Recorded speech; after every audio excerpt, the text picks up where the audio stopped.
In the unfathomable reaches of the cosmos, where even the speed of light takes a lunch break, there existed a bunch of overpowered beings, the outer gods. Yeah, these guys didn't just rule the universe, they created it.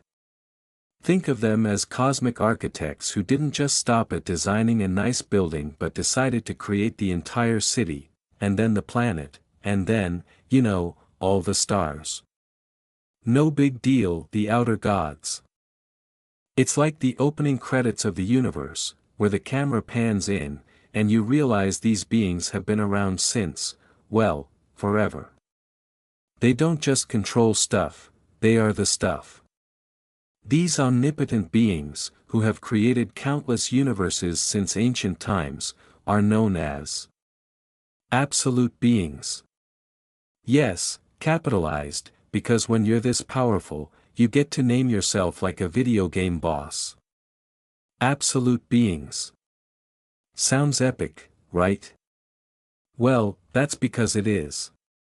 These beings basically had the coolest hobby imaginable, creating entire universes like they were flipping through TV channels. Oh, a new galaxy over here. Sure, why not? Let's sprinkle some black holes and dark matter for extra flair. Creation. Easy peasy. They did it before breakfast. Through endless creation, these absolute beings sought and indulged in eternity. I mean, when you're this powerful and eternal, what else are you supposed to do? Knit? Take up cosmic pottery? Nah, you just keep creating stuff because, hey, time means nothing, and you've got all the space to work with. And during that process, they created countless matter, souls, and laws. Matter, souls, laws, it was like their to-do list for the day. Oh, did we remember to create the souls? Check. Matter? Check. Laws of physics? Sure, let's throw some gravity in there for kicks.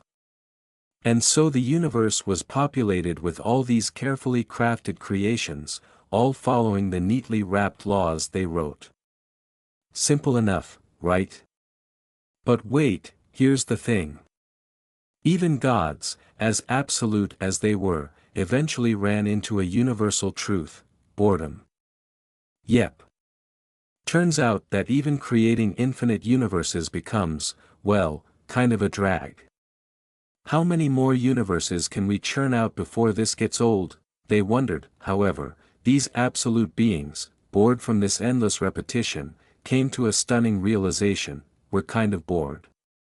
This is like watching paint dry, if the paint was the fabric of reality itself. And then, they had a eureka moment. They came up with one way to enjoy the passage of time. What's the best way to shake off the cosmic boredom blues? Drama. Conflict. Chaos. And so, the absolute beings did what any bored omnipotent entity would do: they decided to add some spice to their creations' lives by observing war between their creations. Yep, that's right. Their big idea was to watch their creations battle it out, gladiator style. Forget peaceful coexistence or cooperation. What's more entertaining than some good old-fashioned cosmic warfare? It was basically the universe's version of reality TV, and the absolute beings were hooked.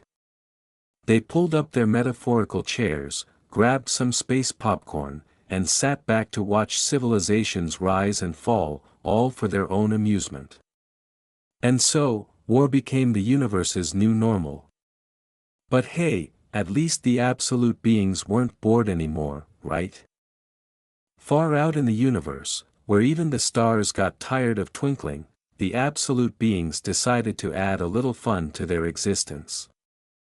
And what's more fun than watching your creations duke it out? Why, it's like the ultimate cosmic chess game, with a lot more carnage. The battlefield was set, and chaos reigned. As the absolute beings kicked back with their popcorn, they watched their creations destroy one another on a chessboard-like arena. The absolute beings found it rather entertaining to destroy their creations. Yes, you heard that right. Nothing quite like the sound of shattered souls and broken universes to get these cosmic gods chuckling. And this wasn't a one-time thing either. Nope. It happened over, and over, and over again.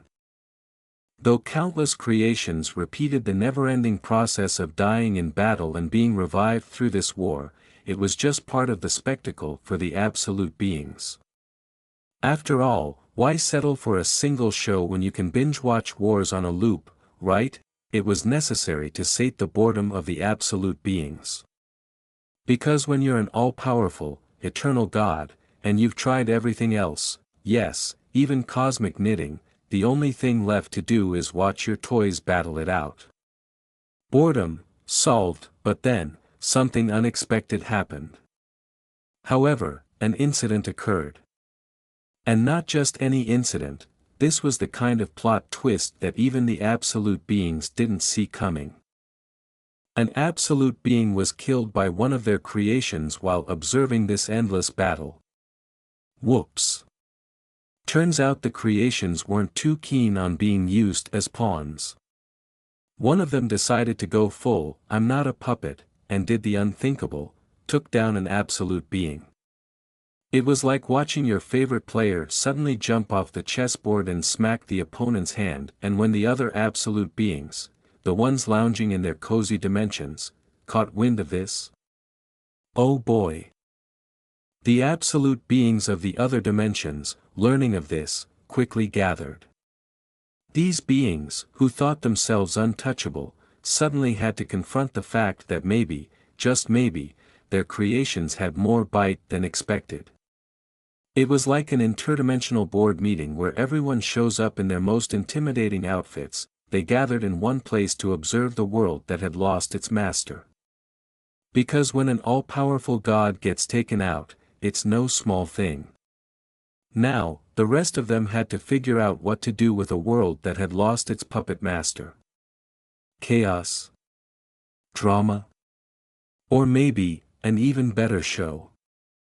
The absolute beings stood in shock, or at least, as shocked as all-powerful cosmic entities could be. One of their own had fallen. The death of their comrade, felled by none other than a creation, one of their own toys, had grown a bit too sharp, it seemed, caused by a creation that they themselves had created.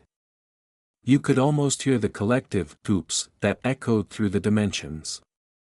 They probably never expected their cosmic chess pieces to hit back, but here we are. But you know what? The absolute beings weren't exactly known for dwelling on the details. Nope. In true cosmic style, they shrugged it off. Despite this, the absolute beings ignored this fact completely. Details, they probably thought. After all, what's one fallen comrade in the grand scheme of eternal existence? There were more important things at play. Like, figuring out what to do with all this unleashed chaos. They all shared one thought. You could feel the anticipation building in the room as they stared down at the chessboard. Something powerful had been unleashed. A force without a leash. A cosmic wild card. A power with no owner, just sitting there, waiting to be claimed. It was like someone had left the keys to the ultimate sports car in the ignition, and these gods were ready to race for it, and now, the stakes were clear. Will belong to whoever can claim it the first. It was on. The gods' version of a treasure hunt, only with less gold and more cosmic annihilation. Whoever could grab this loose, rampant power would reign supreme. And you know what that means, things were about to get chaotic. We opened to a typical day at a normal high school, students bustling about, lockers clicking open, and an empty soccer field basking in the sun. The usual. But today's different. Today's the day Suho drops the big news. Leaning casually on the desk, with the kind of confidence only a guy who just got a life-changing letter can have, he proudly declares, "I got accepted to Korea University of Arts." Oh yeah, he's feeling himself right now. Meanwhile, the rest of the class. Let's just say they weren't exactly expecting this announcement. The disbelief hits harder than a pop quiz on a Friday. 2 students, sitting nearby, are shocked. I mean, Suho. The Suho Art College. One of them, slack-jawed, struggles to process it. No way. It's like someone just told him unicorns were real. The other guy, utterly baffled, blurts out, "How could someone as unsophisticated as Suho make it into an art college?" Yes, because clearly, being sophisticated is a requirement for artistic talent. The irony here. This guy's got to try again next year, and he's not exactly thrilled about it, Suho, though. He's on cloud 9. He stands there, grinning like someone who just escaped prison. And he's not wrong. Laughing out loud, he says, "Ha ha ha ha. I'm finally free from this hell." His classmates. They're half celebrating with him, half wondering if they're still trapped in this so-called hell. One of them slaps Suho on the back, a weird mix of envy and respect brewing in the air. "Congratulations, Sung Suho. I heard you got into art college." Yeah, you bet he did. With all the nonchalance of someone who's ready to paint his way out of high school nightmares and into artistic glory, Suho's off to chase his dreams, or maybe just avoid calculus. Either way, he's ready for the next chapter. As Suho basks in the glow of his upcoming art college adventure, he catches the attention of someone who looks like they've got a lot more on their mind than just congratulating him. You can practically hear the gears turning as the red-headed guy approaches, trying to make sense of it all. "I never knew you were so talented. Since when were you so good?" The classic, "I'm pretending to be impressed, but also slightly suspicious," tone. Suho, ever calm, just stares back, his thoughts probably somewhere along the lines of, "Here we go again." Enter Kim Song-kyeol, or wait, Lee Yun-cheol. Turns out even Suho can't keep track of this guy's name. Suho, with a look that says, "Do I have to deal with this right now?" mutters, "Kim Song-kyeol, you again? Wrong name, Suho. Way to make things awkward." "My name isn't Kim Song-kyeol, it's Lee Yun-cheol." Ouch. "I just got your name wrong" burn.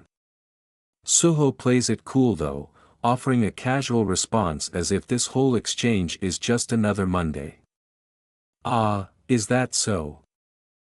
The conversation takes an unexpected turn as Yun-cheol launches into what sounds like the plot of a low-budget action movie. "Thanks to you, my plan to take over the school failed completely." Yup, you read that right. This guy had plans, and not the kind you casually scribble in a notebook during class. No, this was a full-on, school takeover, operation. The guy had dreams. Suho, unfazed as usual, counters with, "Yeah, and I was able to graduate thanks to you." It's a bizarrely casual conversation for such high stakes. You almost expect them to shake hands and walk away like old rivals turned business partners. Meanwhile, in the background, the class isn't exactly thrilled.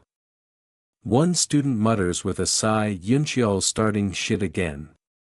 Just another day at this wild high school, where plans to take over the school and accidental name confusion are par for the course.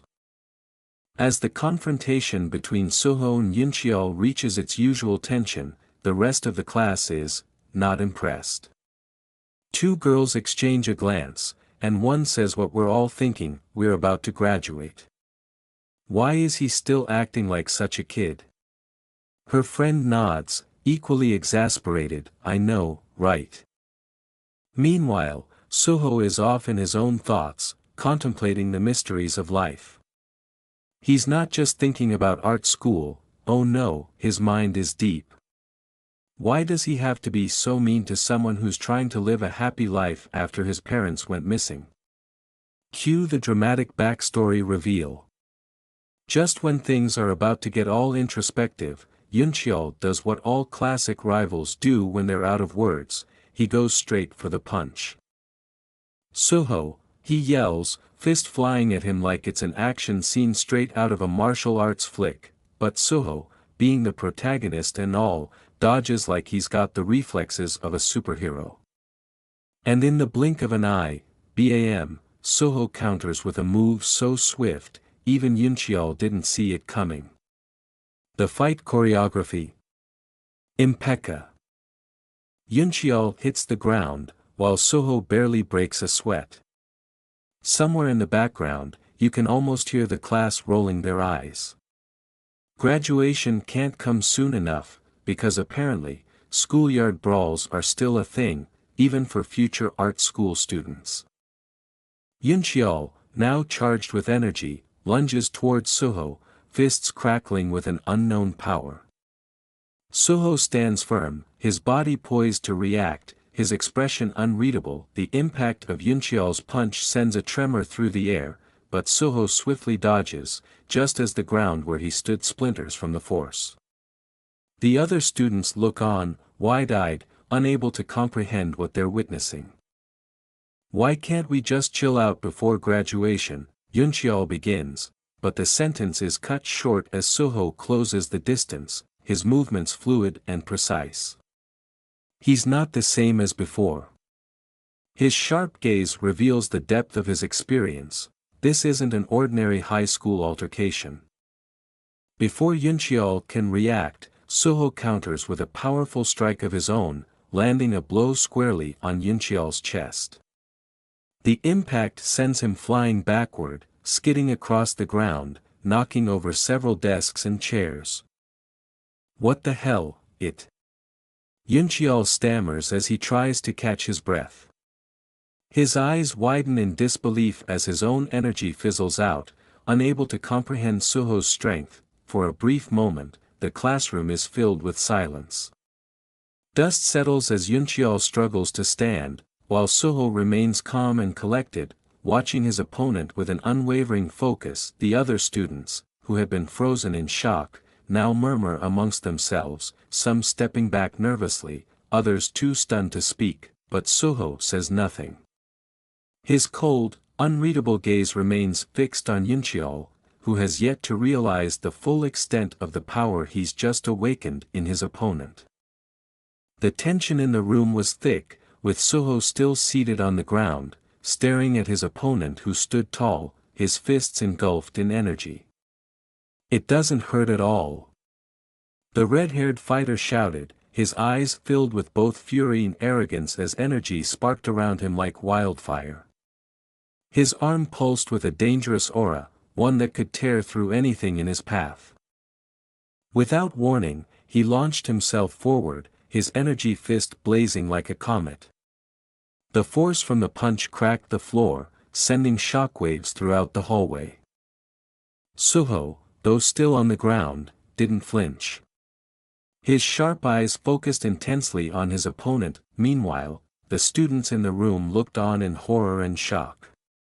A massive crater was left in the lockers, showcasing the destructive power of the red-haired fighter's attack. The air was heavy with dust and energy as the battle's intensity continued to rise. Huh! The red-haired fighter hesitated for a moment, his confidence wavering as he stared at his glowing fist. The sheer magnitude of his power seemed overwhelming, even for him. He hadn't expected his energy to escalate so quickly, and for the briefest second, uncertainty flickered across his face. Suho remained silent, his body unmoving. His eyes followed every action, waiting for the right moment. As the scene unfolded, a new thought began to emerge in the crowd's mind: this was no ordinary fight. Yet, despite the ferocity of the battle, the Suho is sitting in front of him doesn't move. His eyes remain fixed, focused, unsure but observing every moment. The red-haired man's cocky grin falters for a split second, sensing that something is off. His opponent sits still, his silent demeanor foreboding. Suddenly, time fast-forwards 2 years later, Sung Suho walks calmly through the futuristic streets, now older, now different. The city around him gleams with the latest technology and towering buildings. Despite the time that has passed, there's an unmistakable feeling of unfinished business. His casual stride betrays the dangerous life he's led since then, his hardened expression reflects the weight of battles fought and lessons learned. As he walks, leaves fall gently around him, carried by the wind, almost as if foreshadowing what is to come. The college sophomore, once ordinary, is now far more than anyone could have imagined. In the distance, an announcement echoes through the air. All of the classes in the main building have been moved to the side building. Please move to the side building. The commotion around him continues as people shout, hunters are currently raiding the gate.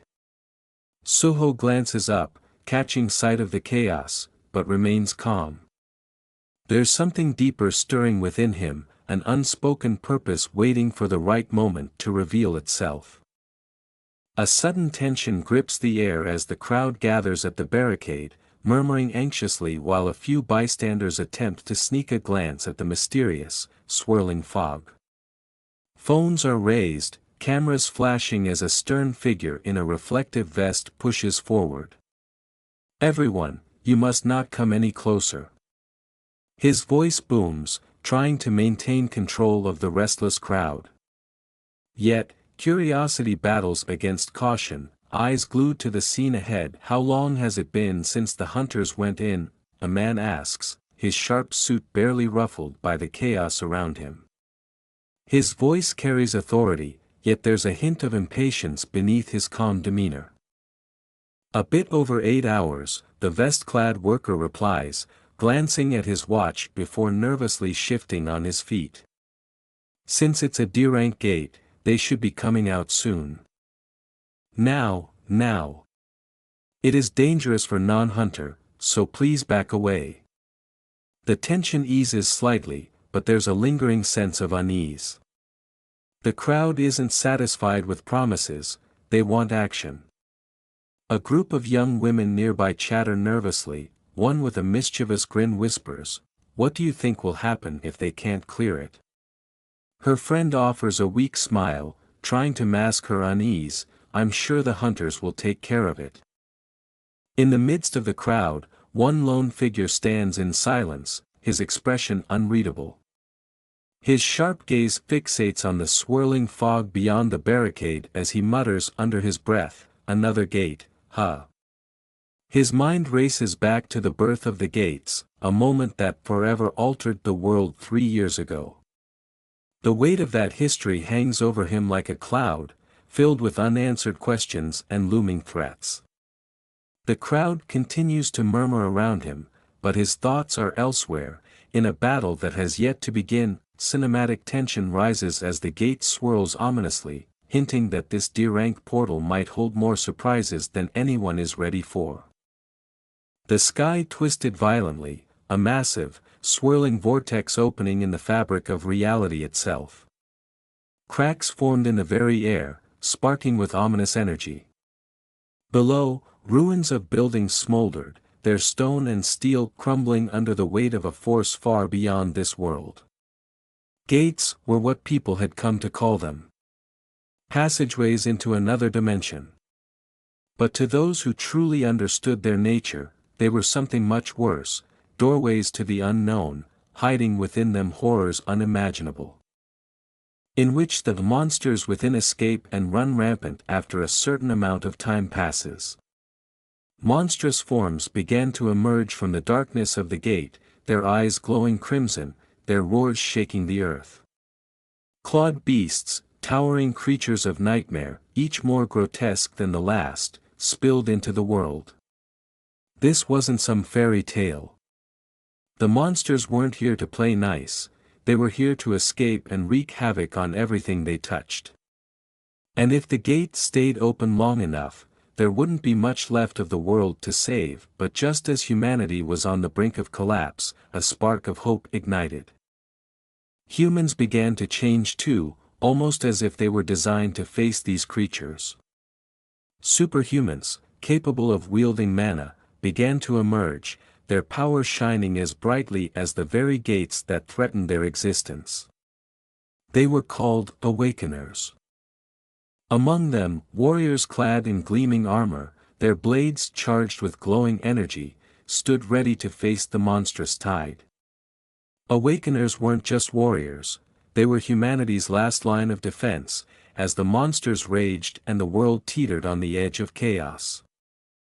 Concluded quickly after an awakener named Wu Jinchul created the Hunters Association, gathering them all under a single banner with the title of Hunter. Their mission? To hunt, to protect, and to survive. And so, as the world changed and monsters continued to emerge, the hunters prepared for battle, determined to stop the chaos from consuming everything.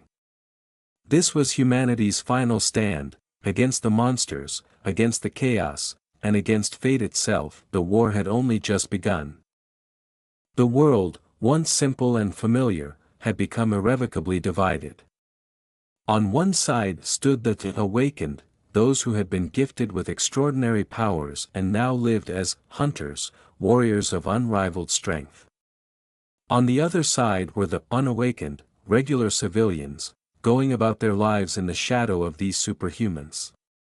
A hand grips a brush tightly, scratching the surface of a canvas. In the quiet of an art classroom, students focus on their work, drawing, sketching, and painting, oblivious to the monumental shift in society around them. But one student isn't so lost in his work.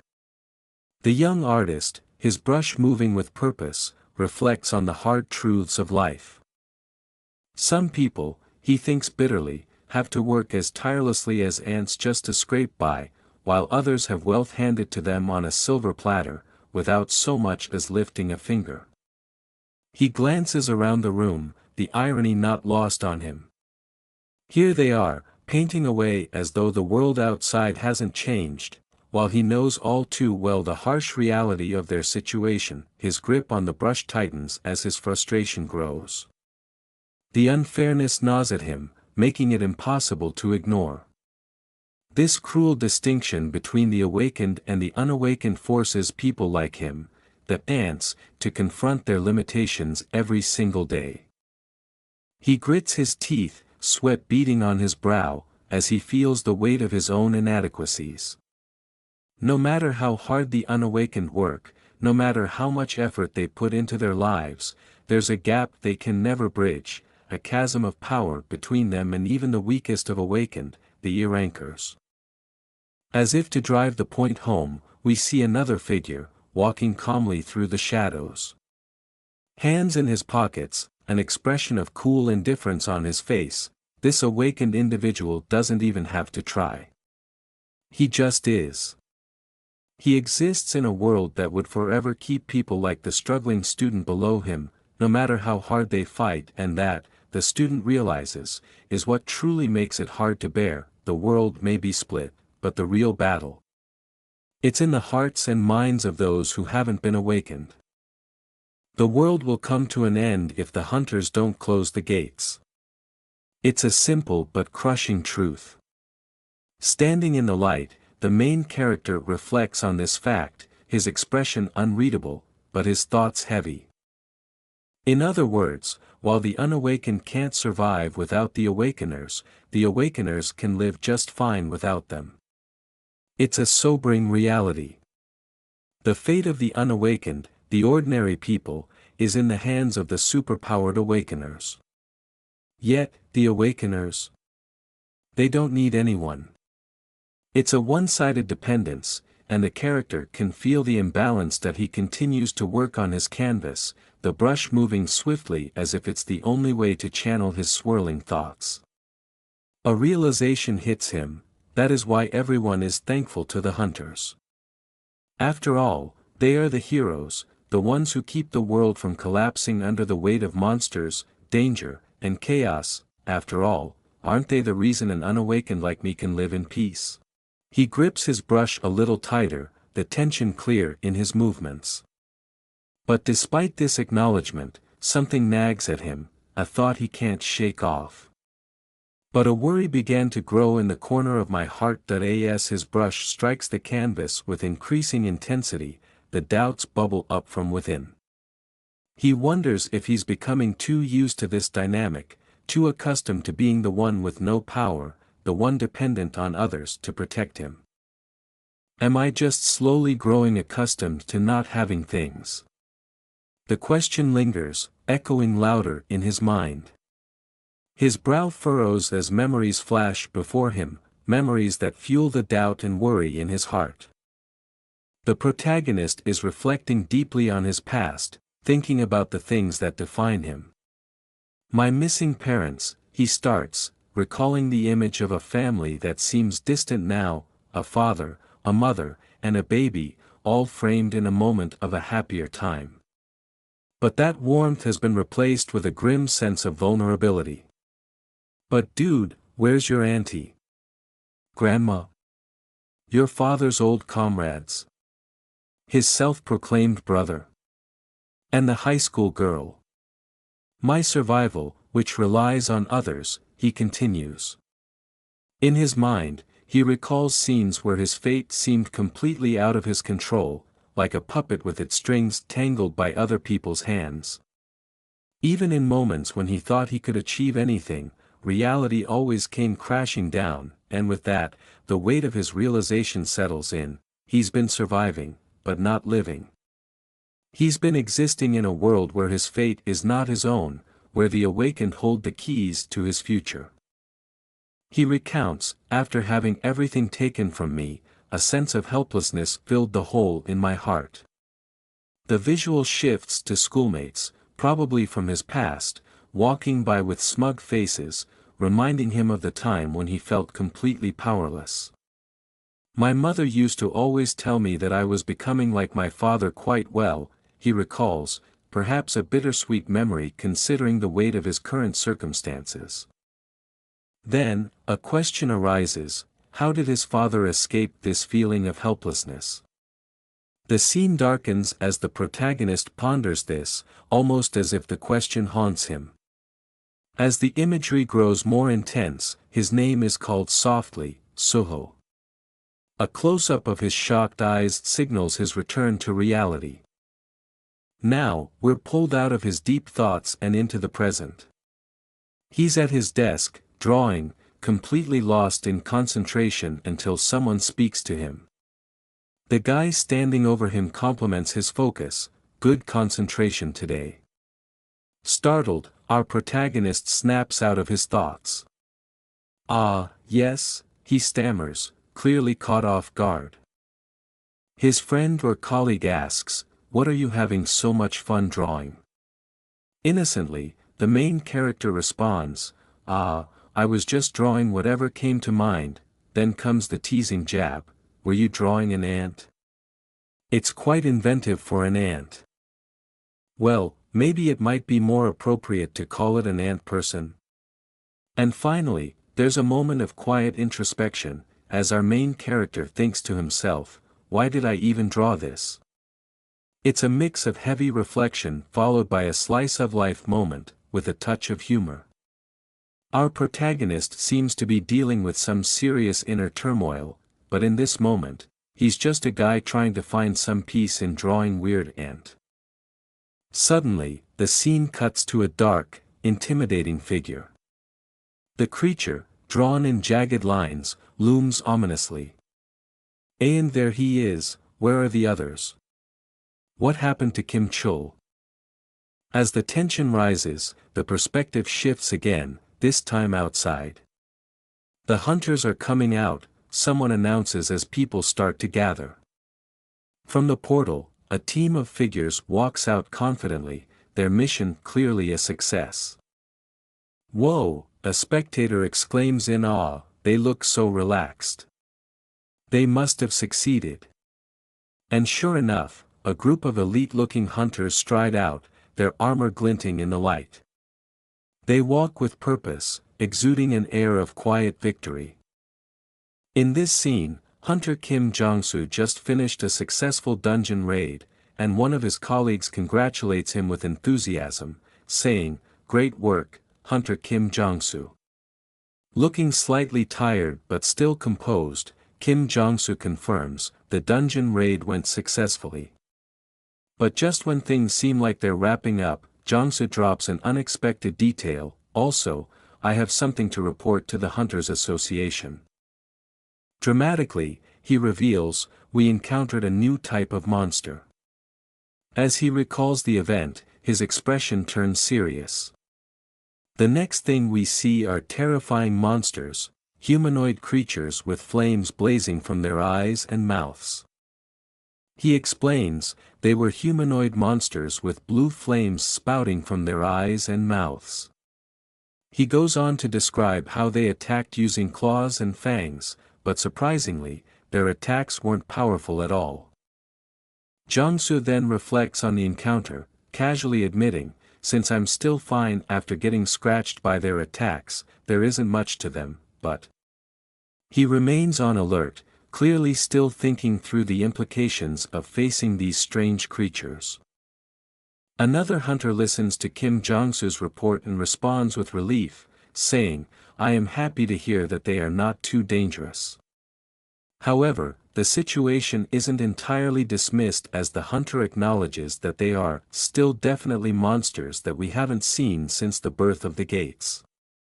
Finally, with a formal tone, the hunter instructs, "Then Hunter Kim Jong-soo, please make sure to draft up a simple report about what happened during this raid."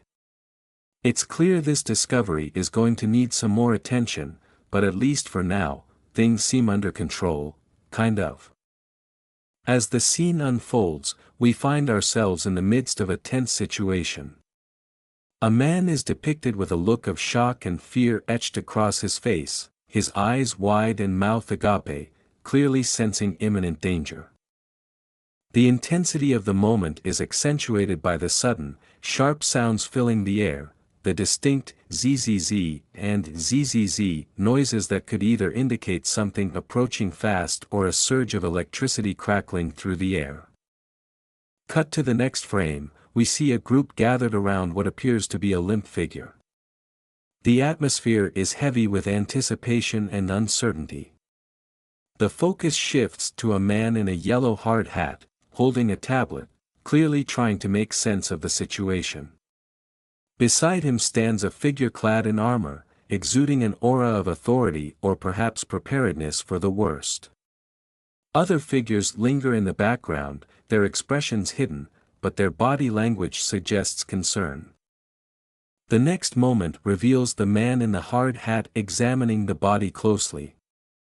"Hunter Kim Jong-soo," he mutters in disbelief, as if confirming the identity of someone who shouldn't be here, or at least not in this state. The body hangs suspended, eerily still, with a sword planted firmly in the ground beside it, the aura of a silent battle lingering around. But before he can complete his thought, the scene takes a wild turn. The expression on the hard hat man's face morphs into one of pure terror as the once lifeless figure suddenly springs to life. His eyes glow with an unearthly light, his mouth opens wide, releasing an electrifying roar that crackles through the air, filled with energy and intensity that could knock someone off their feet. "Are you?" The hard hat man barely gets out, his voice filled with confusion and panic as he is cut off by the monstrous, almost otherworldly scream. The roar grows louder, filling the air with a power that seems to distort the very fabric of reality. The man in the hard hat can barely hold on to his composure, and everyone around him is left wondering, what on earth just happened? Who, or what, is this Hunter Kim Jong-soo? The chaos intensifies as the possessed figure with the blue flames surges forward, leaving a trail of smoke and energy in his wake. Those nearby, an armored soldier and a girl with a determined expression, freeze in shock as the atmosphere grows heavy with tension. The girl's eyes widen, sweat trickles down her brow, and she mutters under her breath. But there's no time to think. The resurrected man, his eyes now glowing with an eerie blue light, lunges at one of the bystanders, lifting him off the ground effortlessly with one hand. The poor guy in the blue jacket, now caught in the grip of the flaming man, has no idea what hit him. His mouth hangs open in shock, a scream dying in his throat. Meanwhile, the man with sunglasses in the background, who seems to have walked straight out of a detective novel, instinctively takes a step back, his eyes darting around as if looking for an exit. The girl observes closely, noticing something familiar in the spectacle before her. Those blue flames, they're just like the monsters in the dungeon, she exclaims, her voice trailing off in realization. But before she can finish her thought, the flaming man's head whips toward her with a sharp glare, his expression unreadable, yet filled with malice. The realization hits hard, this isn't just some random occurrence. It's a pattern, something they've encountered before in the depths of those dark dungeons. Without warning, a powerful force blasts through the air. The girl with the blonde ponytail and her companion are flung backward like ragdolls, tumbling over each other as they hit the ground. Whoa! Her companion yelps in surprise, desperately trying to regain their footing. The sheer power of the blast leaves cracks in the pavement, the smoke rising in angry tendrils around them. A moment of eerie silence follows. Then, chaos erupts once more. The bystanders, clearly not ready for this kind of action, scramble for safety, their faces a mix of panic and fear. The desperate cries echo through the air, a sharp contrast to the low growls emanating from the figure in the center of it all. The air is thick with tension, and the smell of smoke permeates everything. People scream and run, some tripping over each other in their desperate bid. We witness a dramatic scene filled with action and chaos. A young man in a yellow jacket is overwhelmed by fear as he is assaulted by unseen, presumably supernatural, forces that manifest as swirling dark shadows.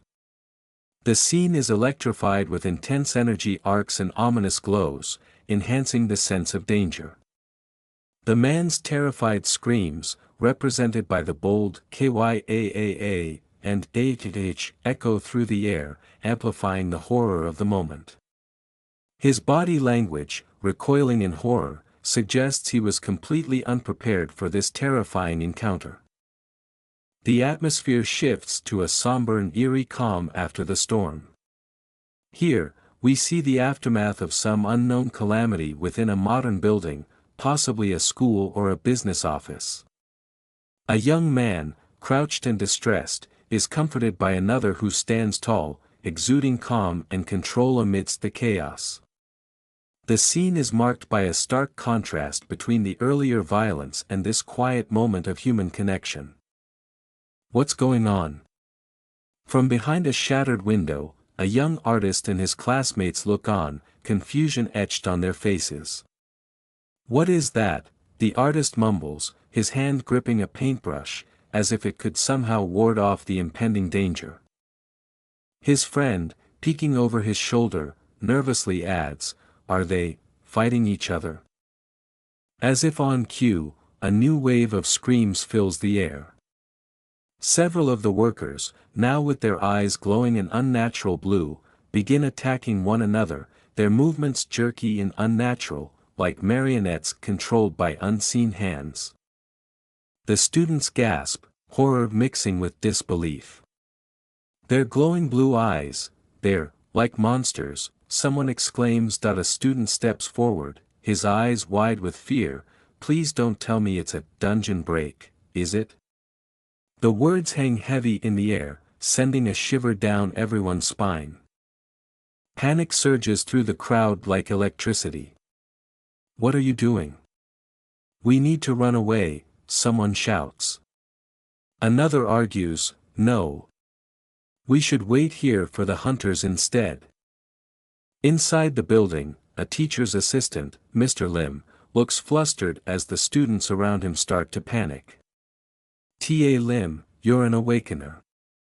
Do something," they plead. But Mr. Lim, sweating profusely, waves his hands nervously. "No, I'm just an E-rank, so." His sentence trails off into a series of uncertain dots as the group stares at him, their hope fading fast. Suddenly, a chilling presence is felt.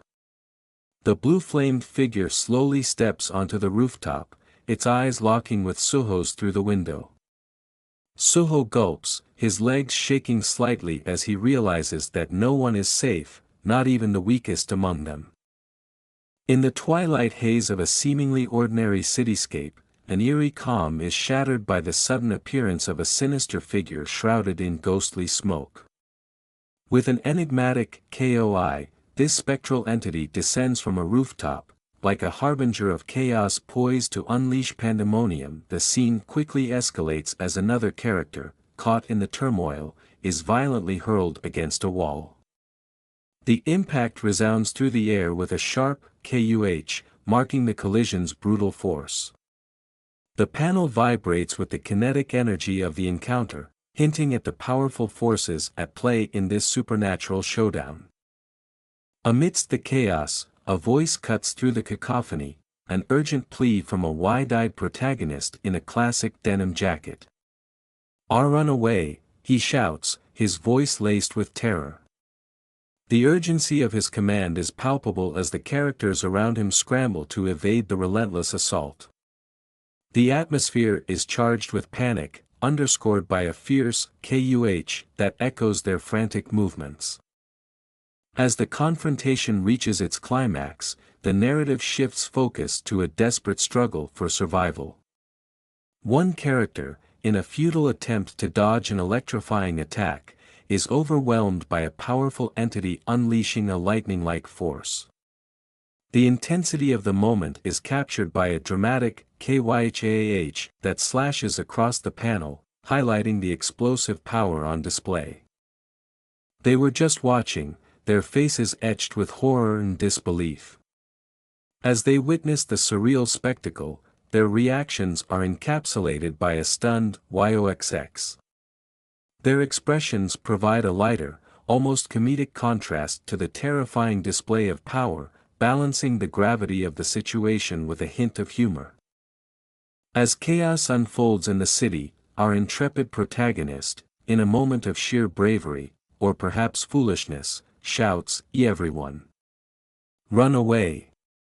His command, though valiant, is somewhat undercut by his own panicked retreat, marked by a flurry of "KOKs" that make it sound like he's stuttering more from fear than from any supernatural chill.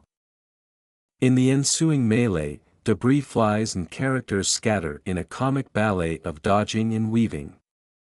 Amid the confusion, one less fortunate soul cries out, I can't get up."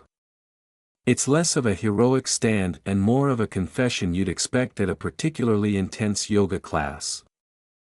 As the scene grows increasingly dire, another hapless fellow gasps, Help me."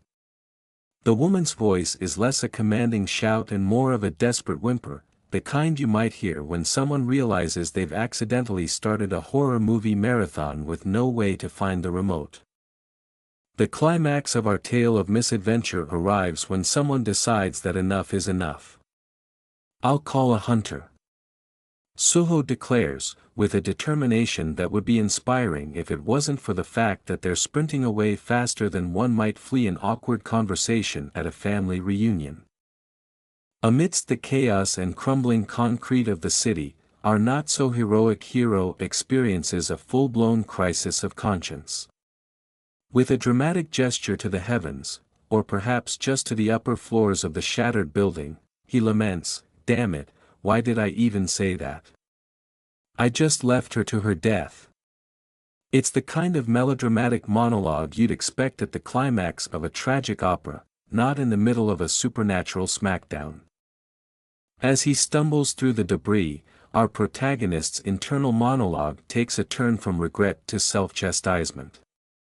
"But the only thing an unawakened like me can do is," he cries, presumably about to list some heroic virtues but instead acknowledging his rather limited resume of superhuman abilities. Then, as if caught in a loop of motivational speeches gone wrong, he berates himself further. King unawakened again. Nothing will change if I don't do anything and just keep making excuses. It's the kind of pep talk that might make a life coach facepalm.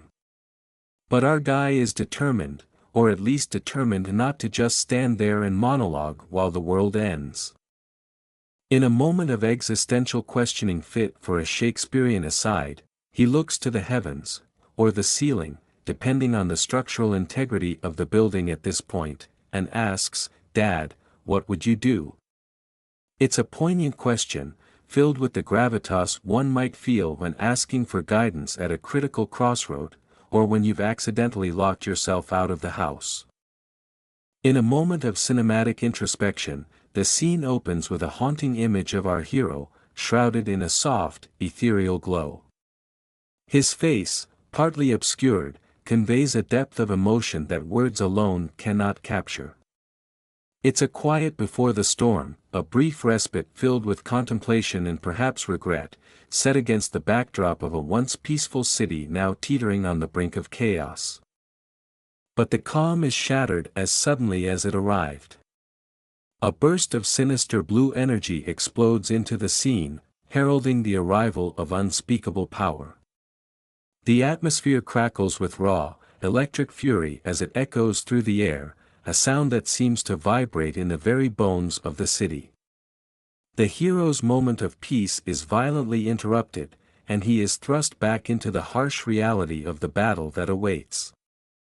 The doorway frames a young woman, her expression a mix of horror and disbelief, underscored by a startled hik. The destructive force unleashed moments ago now threatens to engulf her, the crackling energy illuminating the fear etched on her face. It's a snapshot of impending doom, of ordinary lives caught in the crossfire of a battle far greater than they could have imagined. As the hero leaps into action, the panels shift rapidly, capturing the fierce and frenetic movement of combat. The villain, or perhaps another victim of the tumultuous power at play, appears overwhelmed by the same sinister energy, his features contorted in pain or rage as Ka fills the air. The scene is a chaotic symphony of light and shadow, energy and emotion, each frame intensifying the sense of imminent danger. The face of the young woman, now overwhelmed by despair. Tears streak down her face as she gasps in terror, the reality of her situation sinking in. The stark contrast between her vulnerability and the overwhelming supernatural forces at play paints a poignant picture of the human cost of this conflict. In the heart of a catastrophic maelstrom, our protagonist is engulfed by violent surges of electric energy that twist and arc around him in a frenzied dance of raw power. The scene is charged with a visceral tension, the air thick with the crackle and hiss of unleashed elemental fury. The SOA that bursts forth in the panel is more than a sound, it's the palpable roar of energy clashing against the limits of human endurance, illustrating the hero's struggle against overwhelming forces. As the battle escalates, another frame captures the action at its peak. Here, the hero is depicted in a dramatic descent, propelled backwards by the force of the confrontation. The vivid MHP screams across the panel, mirroring the explosive impact of his collision with unseen adversaries. Debris scatters around him like shards of broken reality, each piece a testament to the brutal confrontation unfolding. This is not just a physical battle but a visceral fight for survival. The focus closely on Suho's face, a study in agony and determination. Sweat beads on his brow, mixing with tears that streak down his weathered cheeks. The emotional toll is etched deeply into his features, marked by lines of stress and shadowed eyes that speak of fatigue and pain. As he braces for yet another assault, a desperate thought crosses his mind, encapsulated in the poignant dialogue bubble: if it was Dad, then he'd definitely. This thought reveals his inner turmoil, juxtaposing his current desperation with the ideal of strength he believes his father would embody in such a dire situation. Beneath the digital noise, words attempt to form coherent messages but are broken and distorted, reflecting possibly a communication breakdown or a critical error message from a system under duress. The text fragments hint at layers of meaning or commands that are crucial yet only partially comprehensible. Notice, and in unknown words, it may suggest directives or alerts that are vital to the context of the unfolding drama. What is waiting or Suho?